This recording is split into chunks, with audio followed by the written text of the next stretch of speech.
عمران خان کو پہلی بار حکومت ملی، بہت مشکل صورتحال میں ملی، اور انہوں نے بہت سی مشکلات جو ہیں وہ انہیرٹ کی تھیں، اور اس ملک کو عمران خان نے دیوالیہ ہونے سے بچایا، جس میں ہماری ظاہر ہے کہ عسکری قیادت کا بھی ہاتھ تھا کہ ہمیں یو اے ای سے، سعودی عربیہ سے امداد ملی، چائنا سے ملی، اور ہمیں چاروں ناچار آئی ایم ایف کے پاس جانا پڑا۔ اب آ جائیں ذرا پی ڈی ایم کے پلان کی جانب، جو کہتے ہیں کہ ہم فیصلہ کن مارچ کریں گے۔ تو یہ جو فیصلہ کن مارچ کی بات کر رہے ہیں ہاشمی صاحب، یہ بات ہم کوئی ڈیڑھ سال سے سن رہے ہیں کہ فیصلہ کن مارچ کریں گے، لیکن مجھے تو یہ لگتا ہے کہ نہ 9 من تیل ہوگا نہ رادہ ناچے گی، کیونکہ جو ابھی انہوں نے اسکیجول دیا ہے اپنا کہ ہم 3 ریلیز کریں گے نومبر میں، اور 3 ریلیز کے بعد پھر ایک ہم لاہور میں حتمی ریلی کریں گے، اس کی تاریخ کا اعلان نہیں کیا، اور جو 3 ریلیز انہوں نے بتائی ہیں نومبر میں کریں گے، وہ آخری ویک میں جا کر ہوں گی۔ اس کا مطلب ہے کہ لاہور والا جو جلسہ ہوگا یا جو ریلی ہوگی، وہ کوئی اگر بہت ارلی بھی یہ کر لیں گے تو دسمبر کے پہلے ہفتے میں ہوگی۔ اچھا، دسمبر کے پہلے ہفتے میں ہوگی تو اس کے بعد پھر یہ مارچ کب کریں گے اسلام آباد کی جانب؟ اور اسلام آباد میں فیصلہ کن مارچ کا مطلب یہ ہے کہ یہ اس وقت تک اسلام آباد میں بیٹھیں گے جب تک حکومت ختم نہیں ہو جاتی۔ جب یہ فیصلہ کن مارچ کا لفظ استعمال کرتے ہیں تو اس کا مطلب تو یہی ہوتا ہے۔ اب جو لوگ اسلام آباد میں رہتے ہیں، میں چونکہ اسلام آباد میں رہتا ہوں تو میں یہاں کے موسم سے بڑی اچھی طرح واقف ہوں۔ دسمبر، جنوری اور فیبرری، یہ جو 3 مہینے ہیں، اس کے اندر ایک رات بھی آپ ادھر باہر دھرنا دے کے نہیں بیٹھ سکتے۔ فروری کے آخری 10 دن میں کوئی تھوڑا سا موسم بدلنا شروع ہوتا ہے، ورنہ تو یہاں اگر ان کے کوئی مظاہرین آ گئے تو وہ جو کہتے ہیں نا کہ کلفی جم جانا، تو ان کی تو کلفی جم جانی ہے، اور ان میں سے کوئی ایسی جماعت نہیں ہے جس کے پاس اس قسم کی اسٹریٹ پاور ہو، کہ اس قسم کے سخت جان قسم کے ان کے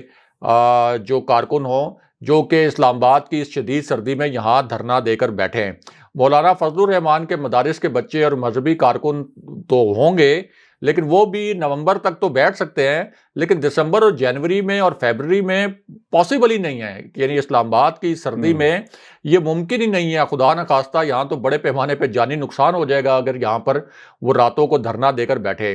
تو اس کا مطلب یہ ہے کہ ابھی بھی یہ جو لانگ مارچ کی تاریخ کا انہوں نے اعلان نہیں کیا، اور اسی طرح لاہور ریلی کی تاریخ کا بھی اعلان نہیں کیا، تو یہ بھی ایک آپ کہہ سکتے ہیں کہ فیس سیونگ کے لیے، کیونکہ ان کے اوپر بار بار یہ تنقید ہوتی ہے کہ ہر دفعہ پی ڈی ایم کا آپ اجلاس بلاتے ہیں، ہر دفعہ آپ یہ کہتے ہیں کہ ایک اسٹیئرنگ کمیٹی تجاویز لے کے آئے گی، پھر تجاویز پر غور ہوگا، پھر ایک سربراہی اجلاس ہوتا ہے، پھر وہ معاملہ پوسٹ پون ہو جاتا ہے۔ تو اس وجہ سے یہ فیس سیونگ کے لیے ہر دفعہ یہ کہہ دیتے ہیں کہ ہم نے لانگ مارچ کرنا ہے اور فیصلہ کن لانگ مارچ ہوگا۔ آج تک تو ہم لانگ مارچ نہیں دیکھ سکے۔ لاسٹ ٹائم انہوں نے کہا تھا کہ 2021 کا سورج تحریک انصاف کی حکومت نہیں دیکھ سکے گی۔ اب تو 2022 کا سورج طلوع ہونے والا ہے، 2 مہینے رہ گئے ہیں۔ تو اگر یہ فروری سے آگے چلا جاتا ہے لانگ مارچ، مثال کے طور پر یہ کہتے ہیں کہ جی موسم کی سختی بڑی ہے تو ہم فروری کے آخر میں لے جائیں۔ پچھلی دفعہ تو انہوں نے مارچ میں بھی جب نہیں کیا تھا مارچ، تو اس وقت مریم نواز نے یہ کہا تھا اور یہ بہانہ بنایا تھا کہ ہم اپنے کارکنوں کو اسلام آباد کے سخت موسم میں نہیں دھکیل سکتے مارچ میں بھی۔ تو اس کا مطلب یہ ہے کہ اگر ابھی یہ اسلام آباد کی جانب کوئی فیصلہ کن مارچ کی بات کر رہے ہیں تو وہ کوئی اپریل میں یہ پلان کر سکتے ہیں۔ اب اپریل میں اگر یہ جا کے پلان کریں گے اس قسم کا مارچ، تو اس وقت حکومت کی میعاد کتنی رہ گئی ہوگی؟ 8 مہینے۔ تو آخری 8 مہینے میں یہ مارچ کر کے اس حکومت کا کیا بگاڑ لیں گے؟ اس وقت تک پلوں کے نیچے سے بہت سا پانی بہہ چکا ہوگا۔ تو اس معاملے میں یہ پی ڈی ایم کی آپ یہ کہہ سکتے ہیں کہ جو سیاسی ناکامیاں ہیں، ایک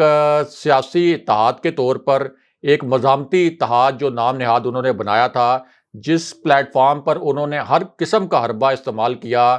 فوجی قیادت کو دباؤ میں لا کر اس حکومت کے خلاف اکسانے کے لیے، اس کے ساتھ ساتھ اس ریاست کو بلیک میل کرنے کے لیے، جو قوم پرست عناصر تھے ان سے اس ریاست کے خلاف بیانات دلوا کر سب کو استعمال کرنے کے باوجود جب یہ ناکام رہے ہیں، تو اب آ کر ان کو یہ احساس ہوا ہے کہ پی ٹی آئی کی حکومت جو ہے اس کے لیے یہ مہنگائی کے ایشوز ہیں، اس کے باوجود ایک سموتھ سیلنگ ہے، اور 2023 کے الیکشن میں بھی کوئی خاص چانس نظر نہیں آ رہا۔ تو اب ذرا عوام کو، لیکن راز صاحب لیکن ٹھیک ہے، آپ بالکل صحیح کہہ رہے ہیں، اور آپ نے بڑی جو آرگومنٹس پیش کیے بالکل ٹھیک ہے۔ ہم بھی یہی سمجھتے ہیں کہ یہ کچھ نہیں ہوگا. لیکن رائے صاحب اس میں ایک پولیٹیکل اینگل, پاکستان پیپلز پارٹی کی انٹری ہو رہی ہے, اور یہ انٹری ہے یا پھر فون ہوا اور پھر فون ہونے کے بعد یہ بات صرف پھیلائی جا رہی ہے, اور پاکستان پیپلز پارٹی کا کیونکہ کیا کوئی اصولی موقف یا سٹیٹمنٹ اس قسم کا آیا ہے کہ ہمیں دیکھنا ہوگا کہ اگر یہ مارچ فیصلہ کن مرحلے میں داخل ہوتا ہے تو پھر ہم شامل ہو جائیں گے. کیونکہ ایک پولیٹیکل سٹوڈنٹ کی حیثیت سے سر یہ مجھے ضرور سمجھائیں, اور ہمارے جو ویورز ہیں ان کو بھی یہ سمجھائیں کہ جب الیکشن کال ہو گئے تو پھر تو پاکستان پیپلز پارٹی کا مقابلہ نون لیگ سے بھی ہوگا, پاکستان پیپلز پارٹی کا مقابلہ تحریک انصاف سے بھی ہوگا. تو پاکستان پیپلز پارٹی جس نے ماضی میں بھی فائدے اٹھائے اور ابھی بھی, تو سر یہ کس طرح ممکن ہے کہ وہ اس میں کہیں شامل ہو جائیں اور چلیں آخر میں فیصلہ کن مرحلہ, کیونکہ فیصلہ کن مرحلے کے بعد اگر ایسا کچھ ہو جائے جیسا ہی چاہتے ہیں پھر تو سر الیکشن ہوں گے, تو الیکشن میں تو پھر یہ آمنے سامنے ہی جماعتیں ہوں گی اور مقابلہ کریں گی. اور پھر ہم نے گلگت بلتستان میں بھی دیکھا کس طرح کے بیان سامنے آتے رہے, اور پھر ہم نے کشمیر کے الیکشن میں بھی دیکھا ہے کہ وہاں پر جو بیانیہ پیپلز پارٹی کا چلا اور جو نعرے لگے وہ کس کے خلاف تھے. دیکھیں پیپلز پارٹی اس نظام کی ایک سٹیک ہولڈر ہے, ان کی ایک صوبے میں حکومت ہے. اگر وہ آؤٹ آف وے جا کر یہ نام نہاد فیصلہ کن لانگ مارچ, جس کے متعلق پیپلز پارٹی کو بھی معلوم ہے کہ یہ کسی بھی صورت کوئی فیصلہ کن لانگ مارچ نہیں ہو سکتا, اگر وہ ان کے ساتھ مل بھی جائے تو ایک تو پیپلز پارٹی کا جو سٹانس تھا اس سے پہلے کہ وہ کوئی غیر جمہوری حربہ نہیں اختیار کریں گے حکومت گرانے کے لیے, ایک تو ان کے اس موقف کو بھی نقصان پہنچے گا. دوسرا, اگر اس لانگ مارچ نام نہاد لانگ مارچ کے نتیجے میں حکومت گر بھی جاتی ہے, جو کہ نہ ہونے کے برابر جس کا امکان ہے, لیکن اگر فرض کریں ایک لمحے کے لیے حکومت گر بھی جاتی ہے تو پیپلز پارٹی کو اس میں کیا فائدہ ہوگا؟ یعنی اگر نئے الیکشن ہوتے ہیں تو پیپلز پارٹی کیا وفاق میں حکومت بنا لے گی, کیا کے پی میں حکومت بنا لے گی, کیا پنجاب میں حکومت بنا لے گی؟ اس کی تو لے دے کے زیادہ سے زیادہ دوبارہ بھی سندھ میں حکومت آئے گی, اس سے زیادہ تو نہیں ہوگا. الٹا یہ ہوگا کہ ان کا جو ایک 8-10 مہینے کا ٹینیور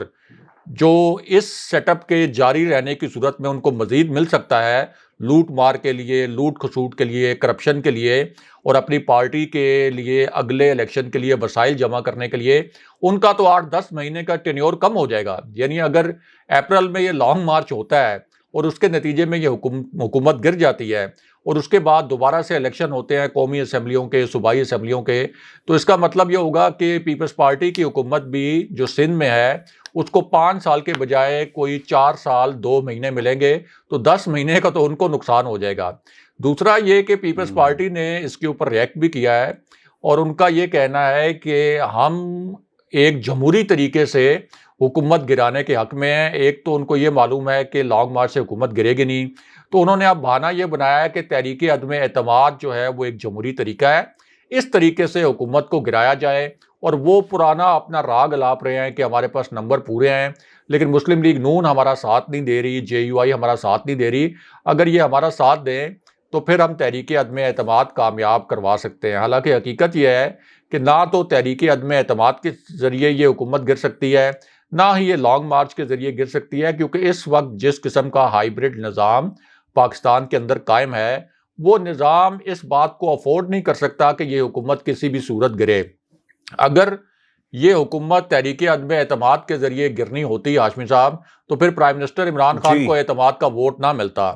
پھر عثمان بزدار اب تک وزیر اعلیٰ پنجاب نہ ہوتے. اور ہم سب کو معلوم ہے کہ وزیر اعلیٰ پنجاب کے بارے میں انیشلی ہماری اسٹیبلشمنٹ کے بھی کچھ تحفظات تھے, لیکن اس کے باوجود بہت تھن سی میجورٹی ہے تحریک انصاف کی پنجاب میں, لیکن اس کے باوجود عثمان بزدار اب تک وزیر اعلیٰ بھی ہیں, اور وہاں بھی تحریک عدم اعتماد کا دور دور تک کوئی چانس نظر نہیں آتا. اسی لیے مسلم لیگ نون کے سامنے جب تحریک عدم اعتماد کا آپشن رکھتی ہے پیپلز پارٹی, تو وہ اس کو آؤٹ رائٹلی ریجیکٹ کر دیتے ہیں. وہ کہتے ہیں کہ آپ ہمیں نمبر گیم بتائیں, آپ ہمیں بتائیں کہ تحریک انصاف کے کون سے لوگ آپ توڑیں گے, آپ ہمیں بتائیں کہ ان لوگوں پر ہم نے کام کیا ہے. تو اس کا جواب نہیں ہوتا. تو دونوں جماعتیں یعنی مسلم لیگ نون اور پیپلز پارٹی اپنی اپنی فیس سیونگ کے لیے 2 مختلف آپشن سامنے رکھتے ہیں. پھر یہ بہانہ بناتے ہیں کہ پیپلز پارٹی نے ہماری بات نہیں مانی, ورنہ اب تک یہ حکومت جا چکی ہوتی, اور پیپلز پارٹی یہ کہتی ہے کہ مسلم لیگ نون نے ہماری بات نہیں مانی, ورنہ ہماری حکمت عملی کے تحت یہ حکومت جا چکی ہوتی. دونوں اصل میں بہانے بازی کر رہے ہیں, فیس سیونگ کر رہے ہیں, اور اپنی ناکامی کو چھپانے کے لیے ایک دوسرے پر الزامات لگا رہی ہیں. سر 342 کا ایوان ہے، یہ سننے والوں کے لیے بھی ہم سامنے رکھ دیتے ہیں کہ نمبرز اصل میں کیا ہیں۔ جو گورنمنٹ کے 177 رائے صاحب نمبرز ہیں ٹوٹل قومی اسمبلی کے اندر، اور اتحادیوں کو ملا کر انڈیپینڈنٹ پاکستان تحریک انصاف کے پاس 156 نمبرز ہیں، ایم کیو ایم کے پاکستان کے پاس 7 ہیں، باپ کے پاس 5، ایم کیو کاف لیگ جو ہے 5 ہے، جی ڈی اے 3، اور شیخ صاحب بھی اس میں شامل ہے۔ لیکن دوسری طرف 84 سیٹس ہیں پاکستان مسلم لیگ نون کی، اور پیپلز پارٹی کی 56 سیٹس ہیں، یعنی 56 سیٹس کے اوپر وہ یہ بات کہتے ہیں کہ جناب ہمارے پاس نمبرز پورے ہیں۔ اب اس کا مطلب یہ ہوا کہ 56 سے تو سر یہ اسمبلی جو ہے اور پرائم منسٹر کو گھر نہیں بھیجا جا سکتا۔ رائے صاحب دوسری جو خبر ہے وہ تحریک طالبان پاکستان کے حوالے سے مذاکرات ہوئے، اور کچھ رہائیاں بھی اس حوالے سے کہا گیا، یقین دہانی کرائی گئی، کچھ ڈیٹ سیٹ کی گئی تھی، پہلے نہیں ہوئی، پھر بعد میں 4 نومبر، اور پھر اس کے اوپر بھی کام جو ہے وہ جاری ہے۔ سر اس کے حوالے سے کیا تفصیلات ہیں آپ کے پاس، کیونکہ بینگ پاکستانی، اور یہ بات آبویسلی میں نے کل بھی کہی تھی کہ یہ مشکل ہوگا اب، وہ کیونکہ ریاست سمجھتی ہے کہ جنگ کسی بھی چیز کا حل نہیں ہے۔ امریکہ اگر مذاکرات کر کے افغانستان سے نکل سکتا ہے تو پاکستان کیوں نہیں نکل سکتا؟ سر پاکستان جب طالبان جنہوں نے پاکستان کے اندر بہت کچھ کیا، یعنی جو ٹی ٹی ایل جو تحریک طالبان پاکستان جو ان کی فیکشن ہے، ہمیں یاد آ جاتا ہے آرمی پبلک اسکول جو میسیکر ہوا۔ تو سر یہ کس طرح یہاں بھی ایک پبلک سینٹیمنٹ بڑا امپورٹنٹ ہے، اور کوئی نہ کوئی حکومت ضرور غلطی کرتی ہے، کہیں نہ کہیں غلطی کرتی ہے، کوئی بھی حکومت ہو۔ تو آپ کو لگتا ہے کہ یہاں پر بھی پبلک سینٹیمنٹ اگر آپ اسے دیکھیں تو مشکل ہو سکتا ہے حکومت کے لیے، اور اپوزیشن اس کو استعمال کر سکتی ہے؟ جی رائے صاحب۔ دیکھیں، ایک تو یہ ریاست کا فیصلہ ہے، یہ صرف حکومت کا جی فیصلہ نہیں، اور ریاست کا فیصلہ یہ ہے کہ تمام سٹیک ہولڈر اس فیصلے پر آن بورڈ ہیں، اور ظاہر ہے کہ جب تمام سٹیک ہولڈرز آن بورڈ ہیں تو انہوں نے بڑا سوچ سمجھ کر ریاست کے مفاد میں یہ فیصلہ کیا ہوگا، اور اسی وجہ سے اب اطلاعات یہ ہیں کہ پہلے مرحلے میں 3 جو کمانڈرز ہیں تحریک طالبان پاکستان کے، جن میں مسلم خان بھی شامل ہیں، ان کو رہا کرنے کا ایک فیصلہ کر لیا گیا ہے۔ دوسری جانب افغان طالبان کے ذریعے ایک ضمانت دی گئی ہے پاکستان کو، یعنی آپ یہ کہہ سکتے ہیں کہ ایک ساورن گارنٹی بھی آپ کہہ سکتے ہیں، یا آپ یہ کہہ سکتے ہیں کہ ایک ملک کی جانب سے، ایک حکومت کی جانب سے یہ گارنٹی کی گئی ہے کہ اگر پاکستان کی جانب سے یہ رہائیاں ہو جائیں، جو ہم نے بتایا کہ 3 طالبان کمانڈر کو رہا کرنے کا فیصلہ ہوا ہے، تو اس کے بعد تحریک طالبان پاکستان بالکل بھی پاکستان کے اندر کسی قسم کی کوئی دہشت گردی نہیں کرے گی، اور افغان طالبان کی حکومت اس معاملے پر ضامن بن گئی ہے۔ تو یہ ایک اچھی ڈیولپمنٹ ہے۔ اس کے ساتھ ساتھ یہ بھی ایک اطلاع آ رہی ہے کہ کچھ 100 سے زائد طالبان کے مزید قیدی ہیں، ان کی رہائی پر بھی بات چیت جاری ہے، لیکن اس حوالے سے ریاست نے بھی کچھ شرائط عائد کی تھیں، اور ظاہر ہے کہ ریاست کی جو شرائط ہیں وہ کچھ ضمانتوں پر مبنی ہیں کہ ہمیں کچھ ضمانتیں دی جائیں کہ اس کے بعد یہ نہیں ہوگا کہ تحریک طالبان کے اندر کچھ اور گروپس ایکٹیو ہو جائیں گے، یا یہ کہا جائے گا کہ تحریک طالبان کے کچھ دھڑے جو ہیں وہ اب بھی مزاحمت چاہتے ہیں، یا پاکستان کے اندر وہ اپنا وجود قائم رکھنا چاہتے ہیں۔ تو اس حوالے سے بھی اب اطلاع یہ ہے کہ تحریک طالبان پاکستان کی قیادت، جو کہ براہ راست اس مذاکرات میں شریک تھی، انہوں نے اب یہ یقین دہانی کروائی ہے کہ جب یہ ہمارے 3 کمانڈرز یہ بھی رہا ہو جائیں گے، اور باقی جو ایک فہرست دی گئی ہے طالبان کی، جب وہ بھی رہا ہو جائیں گے، تو نہ صرف ہم سیز فائر کریں گے بلکہ یہ بھی انشور کریں گے کہ ہم میں سے کوئی بھی دھڑا الگ ہو کر وہ کوئی اپنا ایک الگ سے وجود قائم نہ کرے پاکستان کے اندر، اور اگر وہ ایسا کرے گا تو ہم نہ صرف اس سے لا تعلقی اختیار کریں گے بلکہ دوسرے جو ہمارے لوگ ہیں، یا آپ یہ کہہ سکتے ہیں کہ ہمارے نظریات کو ماننے والے لوگ ہیں، ان کو بھی کنونس کریں گے کہ یہ جو اب ایک دھڑا بنا ہے اس کو آپ سپورٹ نہ کریں، یا یہ آپ کہہ سکتے ہیں کہ ان کے خلاف کارروائی کریں گے۔ تو یہ اوورآل سچویشن تو ریاست کے مفاد میں لگ رہی ہے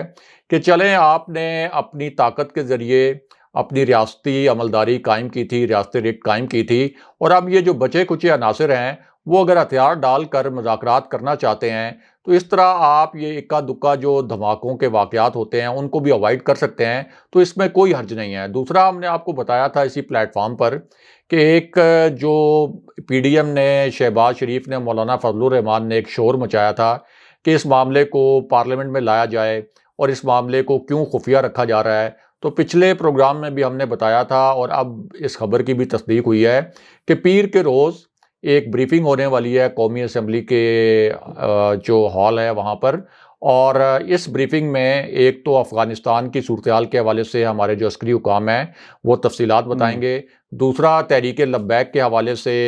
جو عناصر اس دھرنے کے پیچھے تھے اور کن حالات میں ان کے ساتھ یہ معاہدہ ہوا اور اب تحریک لبیک کا مستقبل کیا ہوگا، اس حوالے سے بھی ایک تفصیلی بریفنگ ہوگی، اور خاص طور پر تحریک طالبان پاکستان کے حوالے سے جس قسم کے مطالبات کیے جا رہے تھے کہ ان کے ساتھ مذاکرات کی ڈیٹیلز کیا ہیں، تو وہ ڈیٹیلز بھی پارلیمنٹ میں شیئر کی جائیں گی۔ 78 سے زائد ارکان پارلیمنٹ کو دعوت نامے بھی جاری کر دیے گئے ہیں، اور پیر کے روز عسکری قیادت نے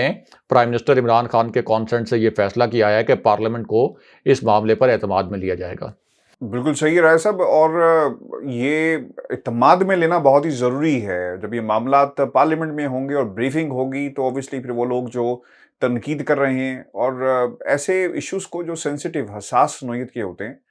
اپوزیشن نے تو انہیں ہمیشہ استعمال کرنے کی کوشش کی ہے، اور اس چیز سے کم از کم یہ تاثر ظاہر ہوتا رہے گا، اور کیونکہ اس میں پبلک سینٹیمنٹ بھی انوالو ہے،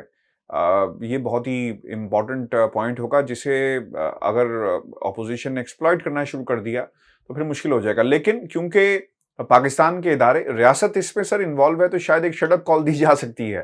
کہ آپ نے زیادہ اچھل کود نہیں کرنی اور اس معاملے کو پولیٹیسائز نہیں کرنا، کیونکہ اس معاملے سے پاکستان جڑا ہوا ہے اور پاکستان کے اداروں کا یہ فیصلہ ہے، حکومت کے ساتھ مل کر یہ فیصلہ کیا گیا۔ ویورز، یہ ہمارا آج کا دو ٹوک تھا، اپنے کمنٹس ہمیں ضرور بھیجیے گا،